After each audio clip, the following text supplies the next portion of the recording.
Yo guys, it's your boy Dylan alongside with my dad. Yo. And today we're going to be doing something a little bit different. Now, back earlier in the year, I actually introduced WWE predictions. Something a little new to try, but I'm going to try something else a little new. And that is the United Football League playoff predictions. United Football League. And this is basically the spring version of the NFL, which it is totally not the NFL. There are different rules to how they do the games. But for the UFL playoffs, it's only 4 teams that make the playoffs, and this year's teams are the Michigan Panthers, Birmingham Stallions, San Antonio Brahmas, and the St. Louis Battlehawks. Yes, St. Louis has a football team. Yes. And this weekend, this coming up, June 8th and 9th will be like the semifinals, the conference championships, and the winner will advance to play on June 16th in St. Louis for the United Football League championship game. Starting off with the Michigan Panthers and the Birmingham Stallions. Now, the Stallions, they are just an unstoppable force in, spring football. Like, I think back-to-back seasons where they've had 9-1 seasons, so they could be an unstoppable force in spring football. While the Panthers, okay, here's something I do want to quote when it comes to the Panthers. They have a really good kicker, and okay, I don't know if it's just good enough because in week 1, the kicker hasn't even kicked since high school. All of a sudden, he kicks like a 64-yard field goal to win the game for the Panthers. So they got a decent kicker out there. Last year, they missed out on the playoffs. This year, they make it to the playoffs. So that's a good thing for them. If I was to pick a team for that one, I'm going to have to go with the Stallions. I think the Stallions, they're just too much to handle. They are. They're a very good team. They won it last year, I believe, correct? Yeah, back-to-back championships. Back when it was called the USFL. Yeah. USFL. Yeah. Back-to-back championships and everything. And, of course, isn't that where it was formed, the origin of the United Football League, USFL, and that. I think that's where that kind of originated at and everything. But 2 very good teams. But to me, Birmingham has the experience as much as I would, I could always say, Michigan can go, but it's kind of hard when you put together a team like Birmingham. They are special. I think they have a lot going for them. I think they make it back to the finals. And the USFL championship game? Correct. Yeah. They're technically their first UFL championship game. Because, by the way, for those of you that don't know, with the UFL, it's basically the XFL and the USFL combined as the UFL. And my dogs are going to be fighting here. All right, enough of that. Now we got the XFL side, which that'll be the Brahmas, San Antonio Brahmas, and the St. Louis Battlehawks. Ironically enough, last year, the Battlehawks, they had a 7-3 record, but unfortunately they did not. With the weird tiebreakers and that, they did not make it to the playoffs. The team that was also 7-3 with them was the Seattle Sea Dragons, which they were dissolved after the UFL was formed, because the XFL conference has the Battlehawks, trying to get my words straight here. They have the DC Defenders, Brahmas, and I believe they have Renegades. Okay, yeah. 5 of the 8 XFL teams from last year remained on the 2024, which the Roughnecks remained, but they actually went to the USFL conference. Yeah, and the other 3 were just dissolved. But the Battlehawks, when AJ McCarron is out on the field, he can be a very good player at times. I think he's great. The Battlehawks, they started the season 5-1. So that's something you want to keep going. They were hot early in the season. Although they took that, like I said, they took that week 1 loss. If they would have not lost, and if that kicker would have actually missed, I think the Battlehawks could easily right now be an 8-2 team, maybe even a 9-1 team. They could be another dominant force in the UFL. As to where the Brahmas, they actually had a good season. Last year they also missed, but this year they were able to make it in.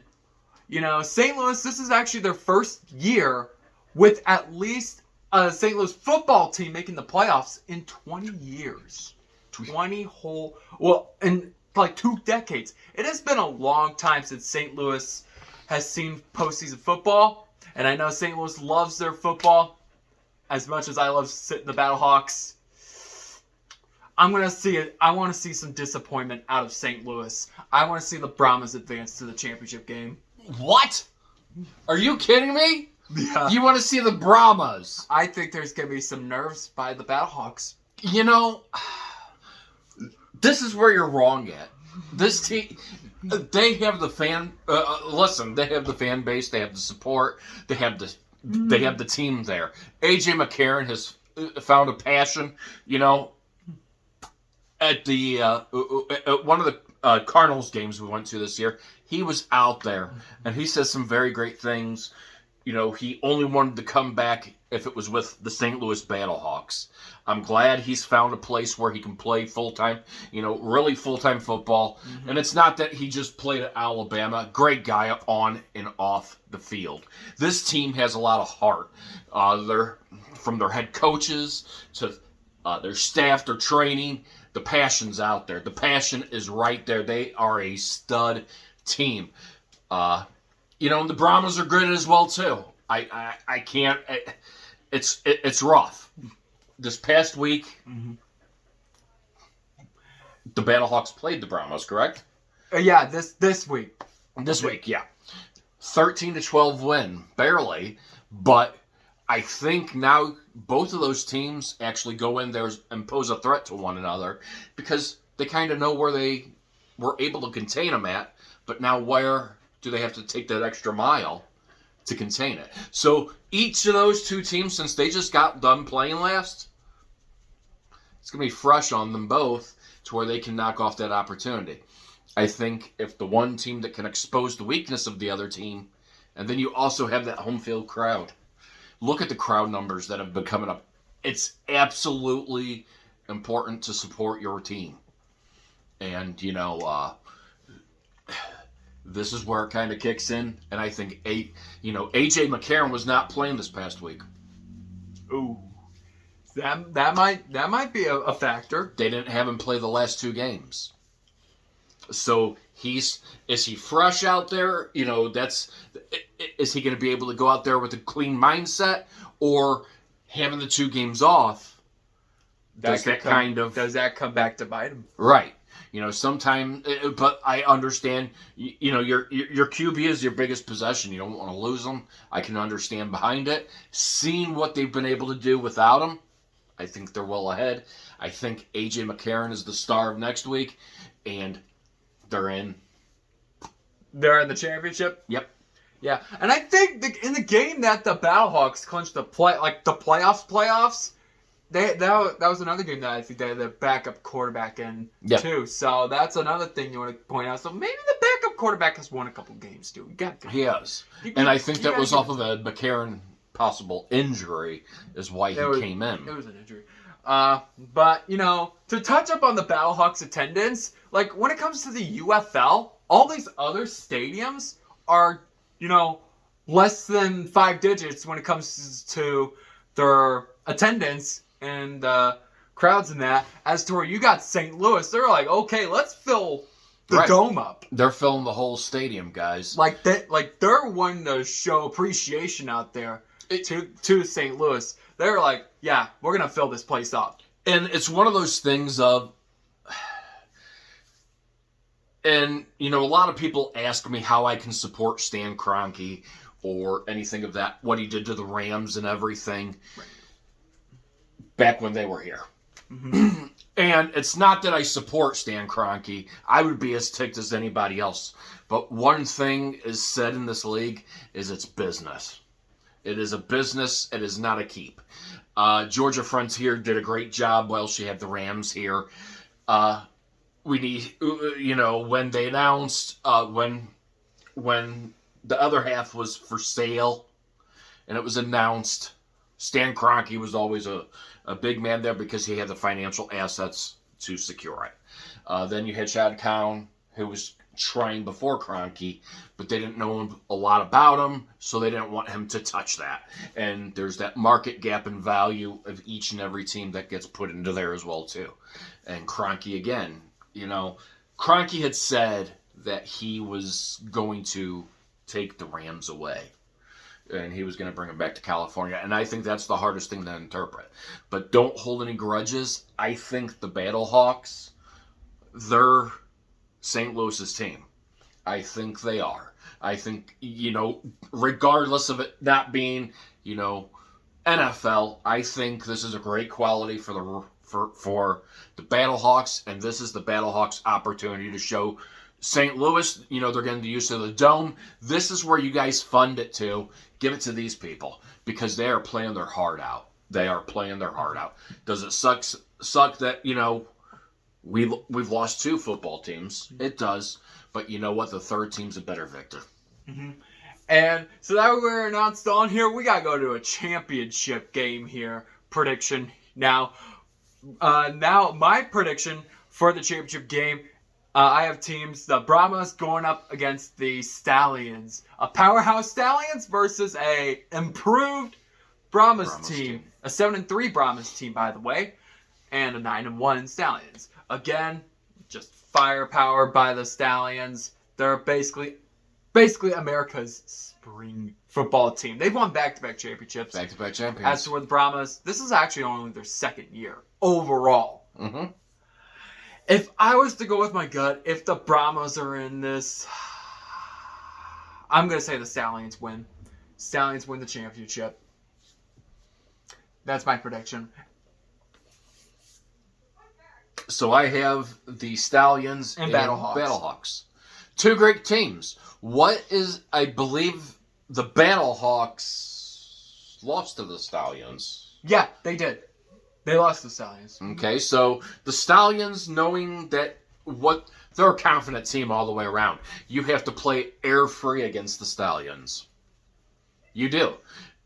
Battlehawks, they know where they beat you at, so they're going to try to improve that by taking any extra kink out of that where they see that they didn't do great at. They're going to really try to top-notch that. A thing that you have here for the Battlehawks, you have a star quarterback, wide receivers, the whole 9 yards. They're great. They have a great offense and defense as well too. It's playoffs. This is your chance to go 1-1 after you win your first game, and that's what matters right there. If the Battlehawks can take what they've done where they know they did wrong, or did bad, the areas that they did bad against the Stallions in game 1, I think they can come out with that win. Being that it is in front of that crowd, that support, when you have that atmosphere, it's hard on the other quarterback. It really is. It puts a lot of pressure on the other team. I think it comes down to that one play. McCarron gets it in, and they win it. So you're saying the Battlehawks win the championship? I'm sticking with what I said at the beginning of the season. Even though we didn't do anything on camera, I said the Battlehawks were going to win it. They have something to prove for us, and it's going to be great. Mm-hmm. I think this will be really, you will see that sport. And I think St. Louis is doing a great job of showing that support towards, trying to get it built and go higher. All right. So those are our United Football League playoff predictions. And going back to the attendance numbers, if, the league, like I said, if the league can have other teams that can put up these numbers, the league can at least last a couple years. And the Battlehawks coach literally said that they want everyone, not literally everyone, but like people from the city of St. Louis to fill up the entire dome. Like they're going all out. They are. And it's one of those things of you wonder if some other places and all that, other states that do not, or other towns and other states that do not have even a football team, if this is something that would be a great possibility for them, just to get them in the sport. You don't really hear many things about Montana, the Dakotas. You don't. So is that something they would like to get into? Maybe like a football, you can build markets that way. And I think that's a great way to try to do and it's owned by great people as well too. It's owned by a great, terrific group. And The Rock, Dwayne Johnson, Mm-hmm. he's doing what he does great. So it was great for him to revive it and just to show everything. All right. So like I said, those are our predictions for the United Football League playoffs. If you guys want to see more predictions like this, then please smash the subscribe button and smash the like button. Comment if you want to see something else. Until then, I will see you guys in the next video. Or if you want to, comment your own predictions on the United Football League playoffs. Until then, I will talk to you guys in the next video. Peace out.